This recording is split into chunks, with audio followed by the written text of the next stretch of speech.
Saya telah berhasil 7 bulan. Ingat ya, 7 bulan berhasilnya. Berarti melakukan pembelaan hukum dan dia aman. I love you Loli, itu aja. Sakit banget dengarnya. Dia dipaksa, dia diancam, dia dipukulin. halo guys-guysku, gimana nih kabar kalian? Semoga baik-baik saja ya, dan semoga selalu diberikan kesehatan. Seperti biasanya guys-guysku, kalau barengan sama aku di sini, aku mau ngajakin kalian nih untuk mencari sesuatu hal menarik apa di dunia entertain hari ini. Kayaknya kali ini aku kasih bocoran kali ini tuh soal serba-serbi putusan pengadilan. Karena informasi yang terbaru ini banyak banget menyangkut soal putusan pengadilan. Cluenya yang lebih spesifik lagi, ada tangisan tulus seorang ibu. Waduh, kira-kira siapa tuh? Yuk mendingan langsung aja kita tonton videonya berikut ini. Nah, ini dia.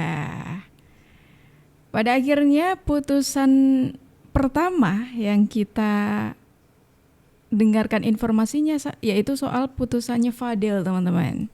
Bakal lucu gak bang? Bang, apa yang disampaikan Fadel? Apa yang disampaikan Fadel setelah Fadel tersangka, apa? Gimana bang? Kecewa nggak bang? Abang merasa gagal nggak bang? Mendampingi Fadel merasa gagal nggak? Akhirnya jadi tersangka nih. Padahal abang dari awal percaya diri Fadel bakal bebas, tapi akhirnya jadi tersangka. Abang merasa gagal nggak? Dengarin baik-baik. Saya telah berhasil 7 bulan. Ingat ya, 7 bulan berhasilnya. Berarti melakukan pembelaan hukum dan dia aman. Tapi satu yang saya beritahu Fadel, kalau keterangan besok berbeda dari Loli, itu akan sangat berbahaya buat kamu. Nah, Loli memberikan keterangan yang berbeda. Terus saya mau buat apa? Bang, kenapa itu? Karena itu anak di bawah umur, saya tidak tahu. sekarang nyalahin Berarti Loli. dia sudah membuka hal yang berbeda. Anda, Pertanyaannya, apakah ini dapat kita terima atau tidak seutuhnya? Kenapa dia berubah? Nanti kita lihat di proses persidangan. Abang setelah ditetapkan tersangka, Fadel bilang apa? Berprestasi. Satu-satu. Saya sudah sangat berprestasi membantu dia. Dan saya tetap akan bantu dia. Saya sangat berprestasi membantu dia gitu. 7 bulan katanya masih pede mengatakan saya berhasil membantu Fadel selama 7 bulan. 7 bulan. Dan ujung-ujungnya Fadel ditetapkan sebagai tersangka. Ya, jadi harus berlapang dada lah Bung Rasman ini ya. Harusnya seperti itu, bukan kok nyalahin Loli yang katanya tadi ini kalau kesaksiannya berbeda ya udah wassalam deh gitu, dan ternyata memang benar wassalam. Berarti kan ya benar-benar bersalah dong. Kok kayaknya nggak bisa legowo gitu ya. Kami tidak mengundurkan diri. Tadi rapat dengan Rahmat dengan tim. Kenapa? Karena kita mau tahu kenapa Loli begitu. Oke bang, pertanyaan saya bang. Tapi supaya kalian ingat ya, dalam semua keterangan terbaru itulah yang dipegang. Gitu. Bang, apa pernyataan? Gue sebagai saksi ya. Persiapan kamu seperti apa? Di garis bawahnya sebagai saksi ya. Setelah tadi Saudara Fadil Al-Fajar penyidik diperiksa, Bawahi, teman-teman, di garis diulang bawahi. 53 pertanyaan. Tadi dilakukan gelar perkara. Dan gelar perkara itu menetapkan Saudara Al-Fajar penyidik sebagai tersangka. Maka tadi lagi tahu saya bahwa Saudara Fadil dilakukan penahanan 20 hari ke depan. Jauh deh. Ada awal bareng. Biar dingin. Gimana hari persiapannya? Del, gimana Del? Gimana Del? Kayak mau ngedance ini Del. Yoi. Gimana Del? Jelang pemeriksaan ini Del? Gimana Del? Kita lihat aja. Naik ke atas dulu. Biarin kan itu omongan orang, nggak apa-apa. Nggak apa-apa kalau orang. Dulu juga saya habis terbaru ya, terbaru ya. Panggilan sebagai saksi. Katanya baju orange habis nonton baru. Del, kemarin statement sempat mau mundur atau gimana sih Del itu Del? Mundur katanya. Mundur. Setelah Loli diterima oleh keluarganya gimana Del? Ya sampai gue nunggu sampai diterima banget ya, sampai bener-bener ada foto berdua baru gue baru. Udah usah ngomong lagi. Ya udah pokoknya intinya ini Tapi siap nggak Del? Maksudnya sekarang pemeriksaannya? Dan pemeriksaan sekarang kesiapannya gimana? Kesiapannya mungkin pemeriksaan sekarang kesiapannya? siap. Hai gimana? Mana ini? Yang foto beredar Loli sama cowok fotonya beneran itu fotonya beneran gimana? Ya udah biarin nggak apa-apa. Berarti ikhlas Del. Beda, ekspresinya udah beda ya gitu ya. Daripada yang sebelumnya itu udah agak murung gitu. gelangnya. Gelangnya cuma Masih pakai nih Saya gelangnya nih. perasaan lagi ke gue. Oke, Del, pesannya apa, Del? Del, pesannya apa buat Loli? Setelah foto itu. Pesan buat Loli. I love you Loli, itu aja. Anda nih ya masih bisa-bisanya ngomong I love you. Kesel banget gue. Setelah foto itu. Pesan buat Loli. I love you Loli, itu aja. Tetap I love you, Del. Terus mau apa? Kalau misalkan ternyata fotonya benar, merasa dihianati gak jatuhnya, Del? Enggak dihianati. Biasa aja. Terus semuanya apa jawaban gue? Biasa Del, aja. dengan nantinya kamu dipanggil lagi gitu, artinya Gue sebagai saksi ya. persiapan kamu seperti apa? Di garis bawahnya sebagai saksi ya. Garis bawahi. seperti apa, Del? Tapi kayaknya sekarang udah enggak nih. Untuk nantinya Bukan saksi, tapi Nanti paling gue ceritain tersangka. aja apa yang dari awal gue jalanin sama Loli. Karena kan yang hubungan yang tahu gue sama Loli. Jadi yang gue mau kasih tahu ke penyidik itu yang dicari itu penyebar. Gitu. Kalau misalkan- Yang perlu penyebarnya. Karena penyebar itu berarti dia tahu segalanya. Berarti dia Takut tiap hari ya. sama gue.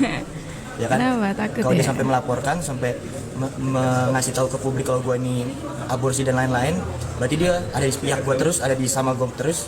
Sedangkan yang melaporkan dan yang menyebarkan itu nggak sama gue sama Loli, nggak ngurusin Loli, itu aja. Yang katanya Loli Yang nyebar siapa, Del? yang katanya Loli mau speak up, khawatir gak sih, Del? Cemas gak sih? soal aborsi sendiri seperti apa emang, Del? Kalau misalnya nanti Loli beda pandangan sama kamu, ujungnya seberapa yakin, Del? Kan katanya Loli sudah mulai sadar nih, Del. Sadar bagus sama gue. Del, tapi lu Dari dulu udah sadar kok. Ya, Del, Cuma tapi- orang-orang yang di luaran aja nggak sadar sama Del, dia. tapi lu yakin gak sih ini strategi Loli? Kalau kondisinya alhamdulillah dia baik-baik saja ya. Yang kedua dia sudah menjelaskan yang sebenarnya. Itu aja. Itu adalah sekarang Laura sudah sadar, ya mau Laura oke. foto dengan siapapun, Ini yang penting dia sudah sadar, responnya dia nih sudah kita tahu apa yang Mirzani dia ya, lakukan sang kemarin-kemarin adalah salah, yang sekarang udah sadar ya sudah. Mau dia foto dengan siapapun itu sudah tidak harus dipertanyakan lagi. Ya sudah, yang berlalu biarlah berlalu, masih bisa ditolong. Yang penting Lauranya juga masih punya keinginan untuk melanjutkan sekolah. Ya sudah, saya sebagai orang tua, apa yang anak saya mau selagi itu positif akan saya lakukan dan akan saya support. Namanya ibu. Ini respon dari Nikita Mirzani teman-teman. Ya namanya ibu tuh pasti kayak gitu ya kan. Apapun yang terjadi dengan putrinya, meskipun dengan melewati badai yang sebelumnya kita sudah tahu lah ya, sempat kabur-kaburan, terus sempat ada konflik juga gitu, panas juga waktu itu. Ya namanya ibu tuh tetap ya, kalau anaknya mau kembali ya tetap diterima kayak gitu. Sakit banget dengernya. Karena kan selama Loli di BAP, kan Loli di BAP ulang karena dia sudah mengakui apa-apa yang sudah terjadi dalam hidupnya 1 tahun belakangan ini. Kalau kalian mendengarkan,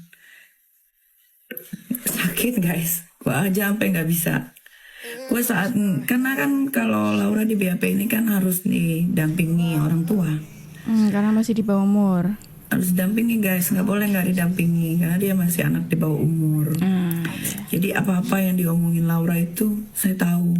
Kalau saya ingat-ingat itu setiap dia bicara menceritakan kejadian, dia dipaksa, dia diancam, dia dipukulin. Hati mendengarkan guys. itu. Tuh, itu penjelasan dari Nikita Mirzani ketika mendampingi sang putri di BAP gitu ya, menceritakan bagaimana kejadian itu. Makanya dia mengatakan, ya itu sakit banget gitu sebagai seorang ibu. Si anak aja kayak ibaratnya kita nih anak gitu merasakan hal itu udah sakit gitu lah. Apalagi kalau orang tua kita tahu faktanya seperti itu, wah jauh lebih sakit lagi kayak gitu. Ya namanya seorang ibu ya teman-teman, emang feeling ibu tuh biasanya jarang melesetnya kayak gitu. Apalagi dengan kasus-kasus yang sudah panjang nih gitu dan ujungnya berujung pada Fadel yang pada akhirnya ditetapkan sebagai tersangka. Maka nggak heran kalau Nikita Mirzani sampai nangis ketika tadi hampir nangis ya ketika mendengarkan putusan itu. Nah kali ini aku mau geser lagi ke putusan yang lain lagi teman-teman. Kali ini putusannya ada kaitannya soal pedagang sayur. Ini pedagang sayur yang di Magetan teman-teman. Kalau kalian ingat, ini tuh kasusnya gara-gara ada orang gitu ya, ada orang yang jualan di rumahnya, Kemudian ada tuh pedagang sayur yang keliling. Nah, gara-gara semenjak ada pedagang sayur yang keliling ini, makanya ini omset dari orang yang jualan dari rumah ini udah mulai menurun. Nah, dilabrak lah kayak gitu. Makanya ini kemarin naik di pengadilan seperti itu. Bahkan menariknya ini sampai kemarin tuh ada dibantu sama paguyupan pedagang keliling Semagetan gitu yang demo ya menyuarakan hal inilah gitu di pengadilan seperti itu. Ramai banget waktu itu. Pada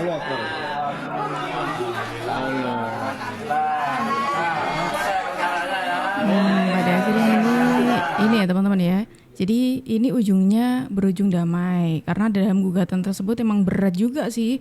Wajar kalau sampai sujud syukur karena gugatan tersebut menggugat 540 juta, bayangin dong. Digugat segitu banyaknya pedagang sayur keliling itu. Nah, kan ini adalah respon dari pedagang sayur yang berhasil ujungnya damai gitu, teman-teman. Banyak soalnya gugatannya 540, bayangin dong. 540 bukan 500 ribu, 540 juta. Dituntutnya segitu gitu loh. Makanya kemarin sampai dibantu tuh sama paguyupan pedagang sayur keliling. Ya namanya pedagang sayur kan kemarin kan karena omsetnya turun kan. Ya gimana ya. Nah namanya pedagang sayur nih gitu. Terus ya namanya orang jualan keliling dipanggil orang yang mau beli kan ya berhenti dong gitu. Masa kayak gitu gak boleh berhenti? Kan ya gak bisa, namanya juga cari sama-sama. Cari uang, cari nafkah kan kayak gitu. Kalau bikin rusuh, jangan di kampung orang kampung Nah ini jagoan. nih. Nggak Ini boleh video suka waktu sendiri. pelabrakan Orang lain juga perlu cari makan. Bukan kamu tak pemilik perlu toko cari makan. kelontong ke Kamu tahu nggak? pedagang sayur keliling, Berapa banyak toko teman-teman. warung sini mati gara-gara kamu? Kamu jagoan. Pedagang sayur di Magetan, Jawa Timur digugat 500 juta rupiah oleh pemilik toko kelontong. Kedua pedagang sayur keliling Sumarno dan Wiono dianggap melanggar kesepakatan bersama dengan berjualan di dekat toko kelontong. Pemilik toko kelontong Bitner Sianturi mengklaim kerugian yang dialaminya mencapai 500 juta rupiah karena tokonya sepi. Selain dua pedagang sayur keliling, Bitner juga menggugat Kepala Desa Pesu, Gondo, serta dua perangkat desa. Akibatnya ribuan pedagang sayur keliling se-Kabupaten Magetan, Jawa Timur menggelar aksi solidaritas di kantor Pengadilan Negeri Magetan. Aksi ini sebagai bentuk dukungan kepada dua rekan mereka yang digugat Bitner karena berdagang di sekitar lapak dagangan istrinya. Dalam aksinya, para pedagang sayur turut membawa kendaraan roda 2 maupun 4 yang biasa mereka gunakan untuk berjualan. Saya tidak pernah melarang. Dan pedagang yang saya maksud adalah dua orang ini yang menggunakan pickup, bukan sepeda motor. Mereka ini kan menggunakan pickup. Dan itu melebihi batas wajarnya ketika mampir di desa orang. Nah, ini adalah keputusan pengadilan yang selanjutnya, teman-teman. Ketika tadi kita sudah melihat keputusan pengadilan soal kasusnya Fadel ya dan juga Loli, kemudian ke pedagang sayur, dan sekarang ada dua tokoh artis yang waktu itu pernikahannya sempat menggegerkan kita semuanya karena diem-diem tuh bukan kok gimana-gimana, maksudnya diem-diem tuh kayak tiba-tiba nih mereka melangsungkan pernikahan waktu itu pas COVID, jadi memang ada pembatasan seperti itu. Kemudian ya mereka menikah, kabarnya ramai waktu itu karena memang ujuk-ujuk gitu loh, nggak nge-share apa-apa, ujuk-ujuk nge-share-nya soal pernikahan seperti itu. Sekarang kita dikejutkan dengan keputusan pengadilan soal perceraian mereka. Aduh, ini sangat disayangkan sekali ya teman-teman. Padahal ya para netizen tuh melihatnya udah gitu lah.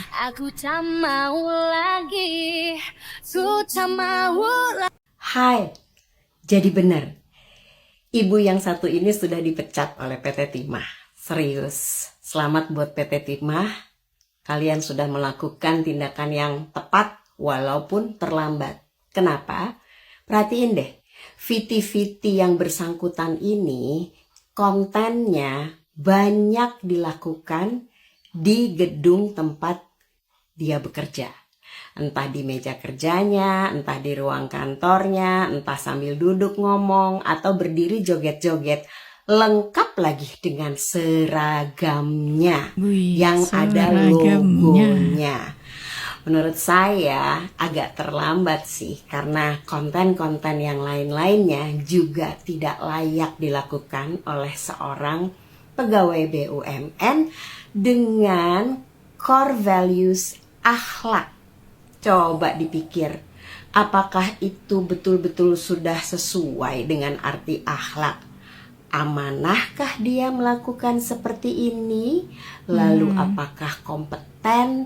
Apakah harmonis? Apakah terlihat loyal? Apakah terlihat adaptif dan kolaboratif? Tidak sama sekali. Jadi selama kita pakai baju seragam, hai para pegawai BUMN, para guru, pamong kota, pamong desa, jangan deh joget-joget, apalagi pakai melet-meletin lidah. Gak layak guys, serius. Karena ada core value, ada visi misi, ada branding perusahaan melekat di seragam yang kalian pakai. Belajar deh sama pengemudi taksi Bluebird. Selama mereka bertugas dengan seragam melekat, mereka pasti bertindak, mengemudikan, dan berkomunikasi sangat hati-hati. Saya pernah iseng nanya, kenapa sih mas, kok pada seragam semuanya? Bertindak hati-hati, berbicara hati-hati. Tahu nggak jawabannya apa? Malu bu, kita sama seragam kita yang sudah mendatangkan penghasilan untuk menghidupi kita dan keluarga. Ini menarik nih. Kalau seorang pengemudi aja paham, masa teman-teman para BUMN, para guru, para staf pamong kota, pamong desa gak paham?